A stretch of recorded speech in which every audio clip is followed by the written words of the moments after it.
ஆனா இப்போ இந்த புள்ளி புள்ளி சாங் வந்து நாங்க பார்த்தோம். ரெக்கார்டிங் அப்போ என்னலாம் நடந்துச்சுண்ணே? ரெக்கார்டிங் பண்ணும்போது ஜிவி என்ன சொன்னாரு? ஆதிக் என்ன சொன்னாரு? நாங்க ஈவென்ட்ல நெறைய உங்க பாட்டுலாம் கேட்டுருக்கிறோம்.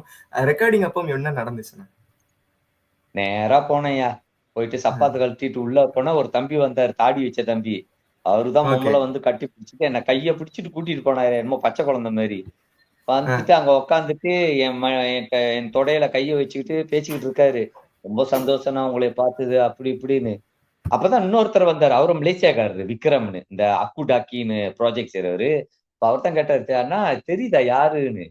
சொன்னேன், "தெரியலையான்னு." அப்ப சொன்னாரு, "அவங்க தான் ஜிவி பிரகாஷ்ன்னு." நானு ஷாக் ஆயிட்டேன். சொன்னேன், "என்னய்யா படத்துல எல்லாம் பார்த்தாக்கா ஒரு மாரியா கருப்பா ஒரு மாரியா இருக்கு. இதுல தக்காளி பழம் மாரி வெள்ள வெள்ளேன்னு இருக்கிறீங்கன்னு." அது அப்படித்தான் நான் கெட்டப்ன்னு சொல்லிட்டு, அப்புறம் அவரோட மியூசிக்க போட்டு காமிச்சாருய்யா. பாருங்கண்ணா இது எப்படி வந்திருக்குன்னு. கேட்ட உடனே எனக்கு ரொம்ப மனசுக்கு சந்தோஷமாயிருச்சுயா. அது எப்படின்னா இருக்கா, அண்ணனோட மியூசிக்கு தகுந்த மாரி அவரு கரெக்ட்டா போட்டுட்டு, இன்னும் அடிஷனலா இன்னும் கொஞ்சம் உள்ள கொஞ்சம் சங்கதிகள், மியூசிக் எல்லாம் போட்டாரு. ரொம்ப நல்லா ஓகே. இருந்துச்சு. அப்புறம் நம்ம பாய் எம்ஜி மேல கிட்டார் அடிச்ச உடனே ரொம்ப ஆ. நல்லா இருந்துச்சு. அப்புறம் ரெக்கார்டிங்ல போய் பாட்டு படிச்சுட்டு, சூப்பர்ன்னு சொல்லிட்டு அதுக்கப்புறம் தான்யா தம்பி கிளம்புனாரு ஜிவி பிரகாஷ்.